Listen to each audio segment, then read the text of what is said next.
Hello and welcome to What's Up with Energy, a GridX podcast. I'm your host, Georgia Knapp. And today we have a really exciting episode to bring you. We are going to be talking about inclusivity in energy and the energy transition. And so joining me today to talk about this is Marielle Feenstra. Hi, Marielle. Thank you so much for joining me today. Thank you for the invitation, Georgia. So you focus on inclusivity, specifically gender inclusivity, correct? Yes, that's correct. Within the energy transition. And I'm really curious as to what led you to that, because obviously inclusivity is a major topic in basically all facets of society. So why in energy specifically rather than any other area?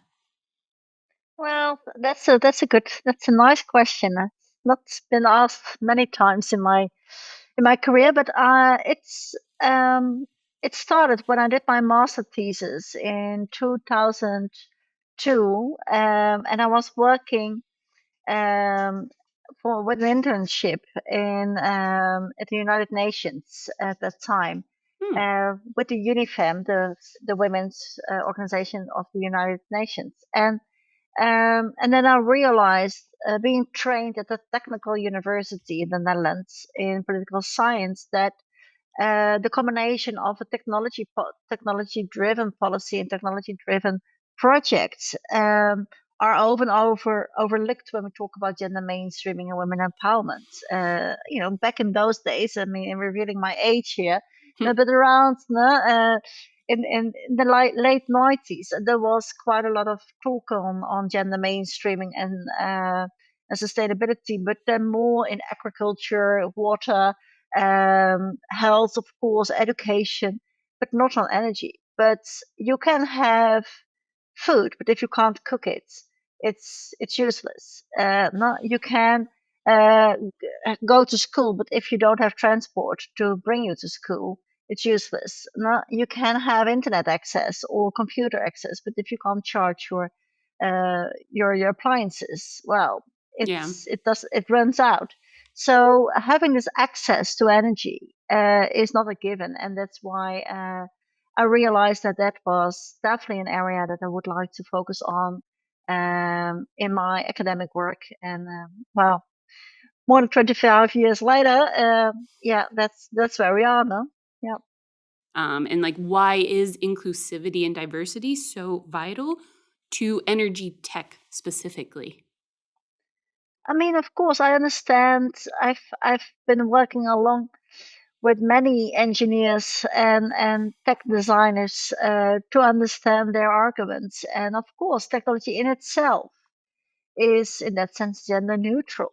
But the use of technology is definitely not gender neutral. Mm-hmm. I mean, we're all different, different in genders, in age, in what we can afford, our household composition, our educational background, our technical knowledge, our advocacy, etc. I mean, we're all different people, and these end users and the consumers of energy are as wide in variety as we are human beings, and especially when we talk about energy users that are diving deep into households energy consumption, but also energy users at the in well in work and in companies and in industrial plants. We do see that there is a very strong gendered component in that. How people use the energy, how they can afford the energy, how the appliances are tailored to the variety and diversity of human beings. Mm-hmm. Do you see a way that inclusive design principles can be integrated into energy tech, and especially like the innovation side, the emerging technologies? Well, yes. I mean, there are, for example, some studies now on smart meters. Mm-hmm. And many households have a smart meter, or in some, in European countries, it becomes more and more obligatory to have a smart meter. Mm-hmm. Um, and it's very much stimulated and pushed also by the European Commission. However, the use of smart meters and how you are able to use it, how you are able to make the most of the options and the appliances of these smart meters to control your energy consumption, for example, and to have a say and agency over your energy affordability differs really from how people are able to understand the appliance and understand the use of the smart meters. So, for example, one of the gender studies on smart meters revealed that in some households in the Netherlands, people were very well reluctant to use smart meters, didn't really trust the system, didn't really trust the smart meters. Uh, Men would say that there is something wrong with the meter. Women would say, I don't understand the meter. No- And if you, so there you already see very strong gender differences in where men have a trust in technology, where women sometimes question their own knowledge. Having more women involved in the like on the actual innovation and engineering side on it, do you see, like, would that change that at all or in any way? Because that also sounds like a user experience, a UX UI issue there, possibly. Indeed, indeed. So if you ask a variety of questions in your design phases. And sometimes that helps if you have, for example, also social scientists included, or psychologists, or people coming from different backgrounds in your design team can contribute to a stronger uptake of your technology innovations and products for wider society. And in energy, that is, and especially in the energy transition, that is crucial because what we see in this current energy transition is that it depends on the uptake of technology by the end user, by the consumers, by the households. So basically, these technologies, whether it's solar panels, whether it's heat pumps, whether it's smart meters, they go what we say behind the front door. And if we don't acknowledge the variety and diversity of end users in how we design our products, how do we explain our products in manuals, how do we sell and install these products for a better uptake and better use is crucial for the energy transition and to achieve our end goal. And so, Mario, just before we go much further, I realized I was so excited to talk about the topic. I didn't properly introduce you. And so, you are the Chief Science Director and co founder of 75 Inc. That's INQ. correct. Yeah, 75 ink. Could you just give a very brief explanation of what 75 Inc. is? Yes, so we are an independent research NGO on inclusivity in the energy transition. 75 Inc., well, what's in the name? It's the Sustainable Development Goal 7, clean energy, and Sustainable Okay. Development Goal 5, gender equality, and that comes Ah, together in quality. So that's why 75 Inc.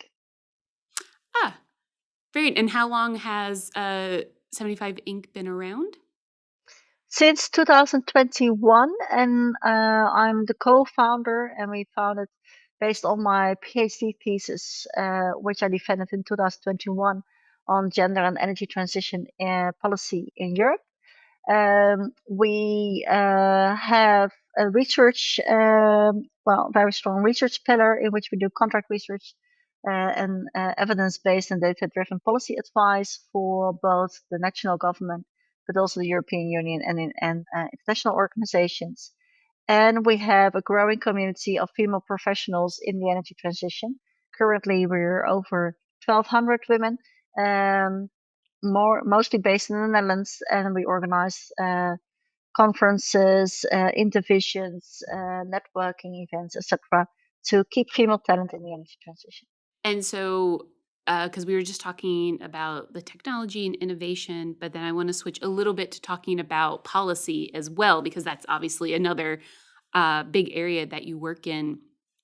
And in your opinion, what unique value does gender diverse leadership bring to the energy sector, especially when it comes to navigating complex policies and systemic change? Well, I mean, uh, I'm a political scientist by training, and I used Hmm. to work. I've worked for more than 15 years for municipalities in the Netherlands, and also abroad. And that makes you realize that energy transition and energy policy has a very strong societal impact. We're talking about end users. We're also talking about who shares the benefits and who, well, shares the burdens of the energy transition. And then we move towards the concept of energy justice that is, well, is now high on the political agendas. When we talk about affordability and energy poverty mitigation, for example, no, how can we afford all the energy transition, and how do we include everyone in this energy Hmm. transition and don't leave anyone behind? Hmm. And especially when we look at the increase of energy costs, and especially not only do geopolitical changes and turmoil, but also the cost of the energy transition is among many factors, the reason why the energy prices all over the world are increasing and spiking. And we do see many people struggling and many families struggling to pay for clean and sustainable energy sources. And that is comes very clear to well, the right to energy and human rights, and that is well, the government is there to safeguard of human rights and ensuring well, not only the well-being but also the social welfare of everyone. So hence, the energy policy has been very strongly in the corner of infrastructure, of technological changes, and just only recently, social policymakers and welfare policy has been impacted, and also trying to make an impact to energy policy. So it's really breaking the policy cycles and the silos there as well. In Europe, what do you think it would take to kind of tip the scales, either more balanced or even possibly in the other direction? Between the fossil industry and the renewable industry, what we see in that in the renewable sector, there is slightly more women joining that sector. Hmm. Um, it's not necessarily that women think greener or want to have more sustainable jobs. It's more that the sustainable energy sector is it's a newer sector, and Yeah.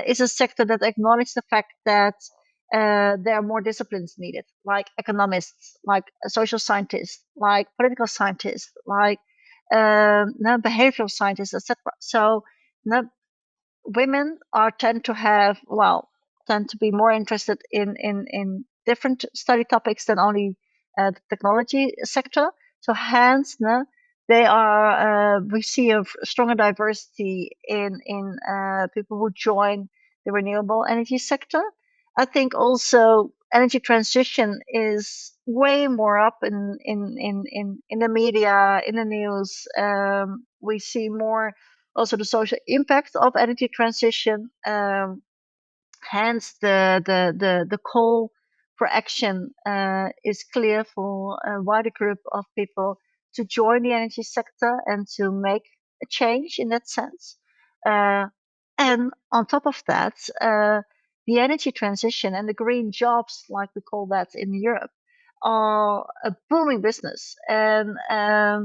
the sector.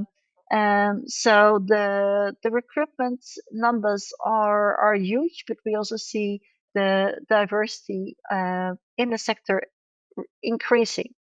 However, before we, make such a bold statement, however, we see also that the retention is challenging. So the recruitment is doing well better, but retention remains a topic. And you see inclusion as being related to the retention. Yes, because what we see in preliminary results in some analysis of exit interviews of people leaving the sector um, is that the matter of belonging, Mhm. onboarding programs that might be very intense in the first 2 months, but then, especially if there are more senior people who already have a professional career, it's important to keep them in the sector and to keep these mentoring programs and these coaching programs also for the wider variety of people. So the culture, especially when we talk about the blue collar workers, Mhm. there's still a lot to be done. Whether it's facilities for women if the job is remote work, or when they are whether it's toilet facilities to sufficient clothing and safety measures, life work balances, etc., are all topics that remain a very hot topic in the energy sector to address and in order to keep especially women in the sector. Yeah. If there were any like managers of tech companies listening to this podcast who are already aware that they need to not only hire more women but retain more women, or just even just a more diverse group of employees in general, what would be maybe your top 3 pieces of advice to that person of how to retain, how to be inclusive and keep the people at the table rather than just inviting them to the table? Indeed, well, stay in contact with them and ask what they need, and not only when you hire them, but make that a habit to check in on them, what they need, how it's going. Also, encourage networking and mentoring programs, not only within your own organization, but also across the sector.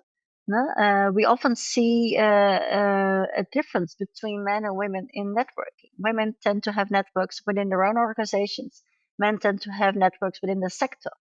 So when we Huh. talk about mobility, and especially career mobility, women then don't have a network outside their own organization due to time constraints, due to a lot of different issues. Um, but then they might leave the energy sector, which is such a pity. So encourage networks across the sector, across different organizations. Um, Also, tend to understand that, especially when we talk about, for example, maternity leave or not caregiving responsibilities, is not a lifelong, well, in many cases, it's not a lifelong phase. No? Mhm. Sometimes I go to, well, I give quite a lot of talks in energy companies, and then they sometimes are very proud to share to share that they have breastfeeding facilities.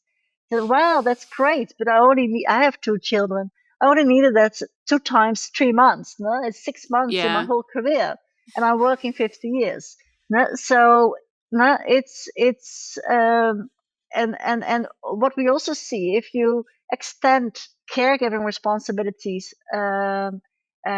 beyond only childcare, uh, it will also benefit many men who have care responsibility, maybe for their Mhm. own children or for parents or for sick family members. And that helps retention not only from women, but also from men in the sector. And especially when we see that we all work for a way longer period than our parents did, and not even talking about Yeah. our grandparents.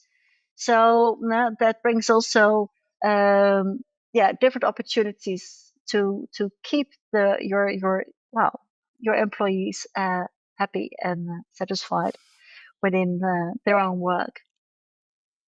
Do you go into energy companies and do kind of like a diversity and inclusion coaching? Yes, it's more on the management level than on the Mm, employees level themselves. What Because yeah. what we see is often it's been considered as an HR issue, where if we really look at organizational change, diversity brings a more variety in innovation, and that links a bit back to where we started our conversation. Diverse teams bring better innovations that are easier to apply in society, have a better uptake by in business, etc. So understanding how you deal and how you take well, not only deal with diversity in your team, but also how you take the most of these diverse teams is is crucial for managers to understand. So how do you benefit from team diversity in all phases of your project. So not only in the implementation phase, but definitely also in the design phase. Do you think there's anything government bodies could do to promote the inclusivity more? In the energy sector, there are a lot of SMEs, very small companies that might struggling with all the bureaucracy and the financial paperwork that needs to be done in hiring a diverse workforce or providing internships for starters, etc. So enabling an easier less bureaucracy, an easier process for SMEs to employ a diverse workforce would be very would be a very strong recommendation, because what we have seen in the research that we've done in the Netherlands is that although SMEs in the energy sectors are hesitating to hire a diverse workforce because of the bureaucracy, because of the investment in onboarding, etc. The retention of the people hired in the SME group is way higher because they became part of the family. You know, from a retention perspective, SMEs are really an important group to take on board, but they need to be supported in in the administrative paperwork that needs to be done for hiring a diverse workforce. And in your opinion, how should these two aspects correlate and inform each other? And how could the relationship between the two be improved? Well, if I knew, then no, I would have been in a different business, I guess. No, I mean, it's indeed it's a chicken and egg situation, and what of course we do see is that there is way more awareness and way more talk, and then these kind of podcasts definitely contribute to the discussion and enriching the Mhm. discussion, and hopefully we can come up with solutions that are also fitting the cultural context, because what we often uh, well forget or overlook is there's no universal solutions to this dilemma. And it really depends, and especially when we talk about human beings, on cultural context. So even, for example, in the European Union, we see quite a variety between member states in how they tackle this issue, what kind of interventions they have, but also based on their cultural heritage. So, for example, in Bulgaria, although there is quite, some strong gender pushback at the moment, Mhm. the integration of women in the energy sector and in the technological sector overall is very high, and it comes from a very strong traditional background in which being an engineer and become an engineer was seen as a very socialist thing to do. So there was way more uh, promotion for women and girls to study STEM. Uh, in the Netherlands, which is often seen as a very equal society and very tolerant society, uh, we have one of the lowest participation of women in STEM and women in the energy sector throughout Europe. And that Hmm. has to do with very strong breadwinner models, women working part time, a very, well, traditional masculine image of the energy sector that hinders many women to enter that sector. So anyway, so we see that that this cultural component is maybe adding to this chicken and eggs dilemma Yeah. in that sense, and not making it that uh, only adding to the complexity. Unfortunately, I don't know. Maybe we should make scrambled eggs with it or something. Yeah. Well, thank you so much. And this brings us just into the rapid fire round. Answer whatever comes to the top of your head. In your opinion, what's more powerful, policy or technology? Oh, don't ask a policy advisor policy. What is the most underrated job in the energy sector? I think those guys, often guys, that install all the cables and the hardware infrastructure. Oh, yeah. Yeah, I can agree with that. Uh, which woman in either the energy industry or climate industry inspires you the most right now?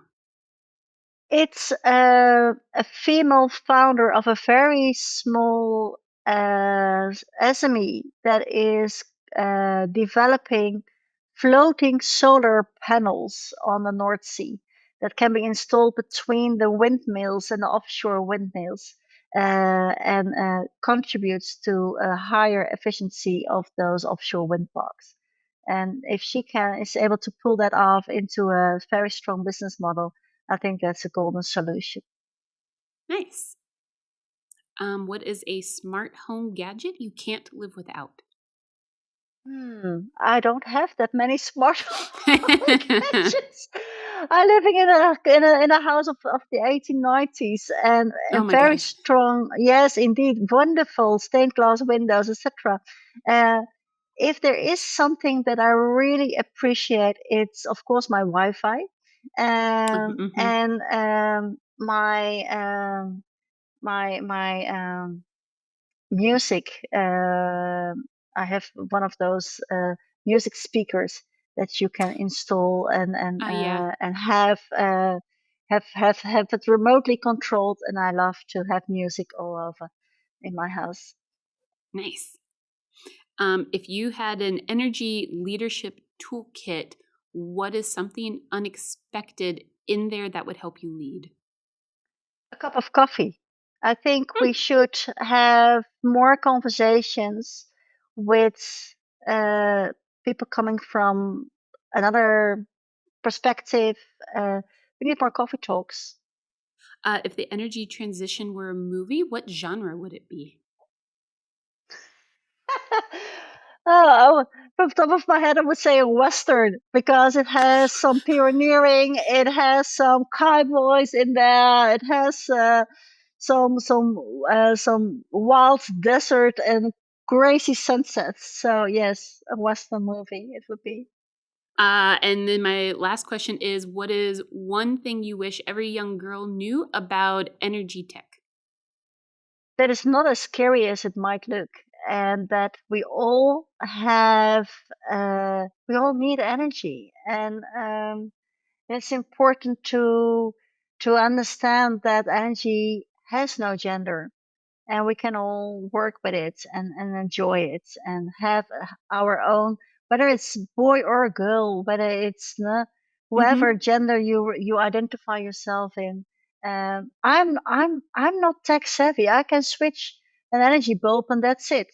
But I feel that I'm part of the energy sector, and I drink a lot of coffees with engineers, and I don't understand them and they might not always understand me, but we both need each other to get the lights on. And I think that is something that needs to be more pushed in the current debate. Well, thank you so much for taking time to be on the podcast today. It was great to learn more about this. Thank you for the invitation, and looking forward to listen to all the other podcasts.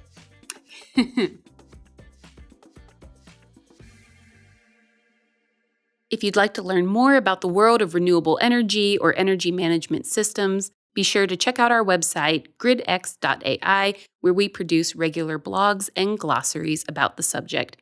You can also follow us on LinkedIn or on Twitter and Instagram at GetGridX.